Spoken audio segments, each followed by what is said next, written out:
Hey, it's the Abstractionist. So I'm going to do this video and hopefully it's not too long. So it's 22 decks of 2022.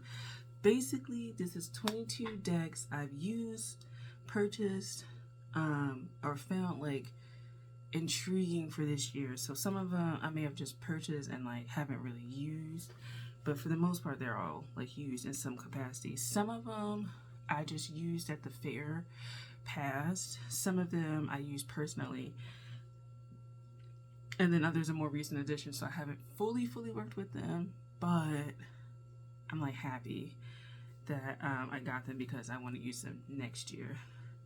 The follow-up to this is going to be 23 decks for 2023, which is going to be 23 decks that I'm looking into purchasing for 2023, whether that be like throughout the year or just in one massive like blowout. So let's get started. I'm going to divide this up between personal decks and decks that were used like for other readings, like at the fair or videos on YouTube or whatever. So personal decks, 22 decks, 2022. Okay, Dreaming Girl Highway. These are my personal decks, so I don't use them on any of the channels because they're just for me. So I enjoy that. So, Dreaming Girl Highway is one of my womb decks. I have, on a personal level, a great deal of decks that deal with like womb healing and body embodiment and things like that, emotional work, which is not something that I particularly feature on this channel. I do feature it more on Enter Red Room, so if you're interested in like womb and stuff like that, check it out. But this is the deck for me. I personally like. So it's just like this. It's 78 cards, but it's not like major arcana, minor arcana, suits and things like that. But it is 78 cards, and it's kind of more like a lifespan journey of women, and kind of like rites of passage and archetypes and things like that. So I really enjoy it for myself, and that's why I use it. So that is my personal one. I'm gonna try and cross these out at the same time. So yeah. Okay, so next is Modern Witch Tarot deck. This deck I haven't used too much, but I do put a card on my altar. I don't particularly read with it, but I do like using a singular card on my altar space. I've wanted most of these decks that I'm showing you, I've wanted them for a while, and so when I finally get them, I do put them to good use. I just found that I would prefer to use this for myself, and I feel like it's a feminine energy deck that I'm working through, so I use it for me because, again, I do a lot of womb work and womb introspection on myself, so I decided to just pull it for myself. Next, Art of Life Tarot deck. I like this deck. This isn't a womb deck for me. I like this, and I'm drawn to it because I like the like quotes and the phrases and stuff like that.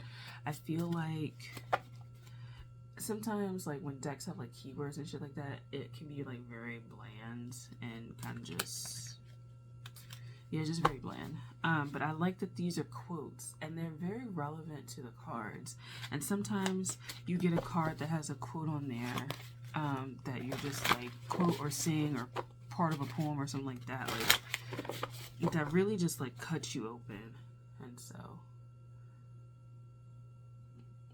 it's very relevant. I feel like it's really helpful for like trying to work out your emotions, but not in a way that's like pinpointing a specific emotion. It's just when you're going through something, you can look at the quote and you can get some sort of inspiration or some sort of insight, and it's not so bad.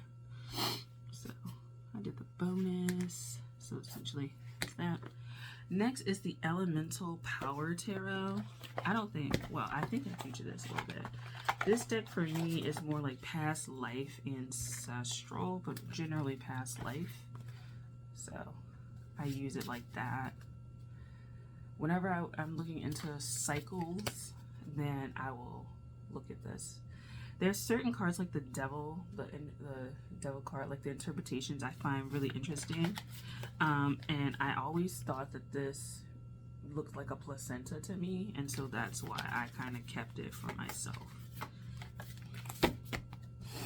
So I use it on my altar space, and sometimes when I want to do like cycles, like past life cycles or ancestral cycles, I'll pull this out and I'll use it.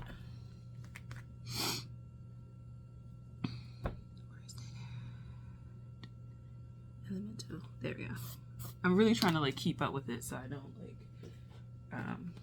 do repeats. Next is the Mystical Healing Reading cards.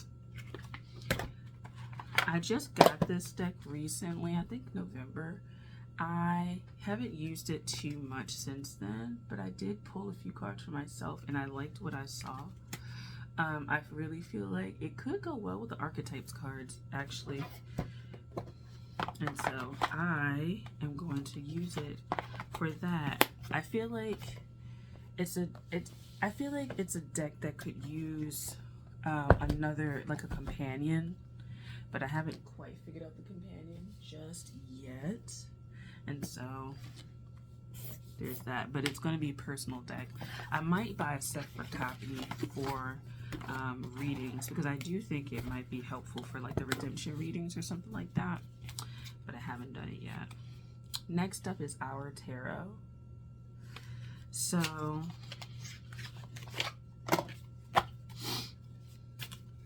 this is what the deck looks like. And it's so sad because the box is like freaking huge. The book is thick as hell, so it works out, right? Like, it's thick, but it's like the deck for all of this could have been larger cards and still kept the thickness of the book. Because it's really like, it really would be the equivalent of like a pocket size for any other kind of deck, to be honest. But this is the regular size of it, so I'm just like, ugh. I like this. I do my menses readings, my personal menses readings with this, and I like interpreting the cards. So it kind of helps me to figure out energetically the relationships. Like, of course, I'm having a physiological response to each phase of my cycle, but I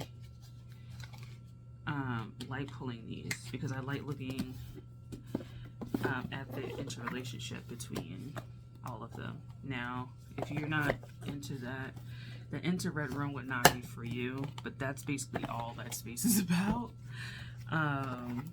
So yeah. But since this is a tarot, more tarot leaning channel, I use decks, right? Even if the decks are for stuff like that, I use them. So there's that. So Our Tarot, I really enjoy. And I use that pretty much monthly because it's a specific function. Last for me, the decks I use, the Triple Goddess Tarot. I don't use this that often, but I do pull it when I want to study aspects of feminine, divine aspects of feminine, not worship, aspects of feminine, just lifespan cycle. I have put a review of this up on the channel, but I enjoy this because the book goes into different things. So usually I'll pull a card and I'll read through it. So I'll have the translation and it'll talk with chakras, and it's a really good deck. And so that's what I use. So those are the personal decks. I'm going to do a part 2 because I think this is long enough.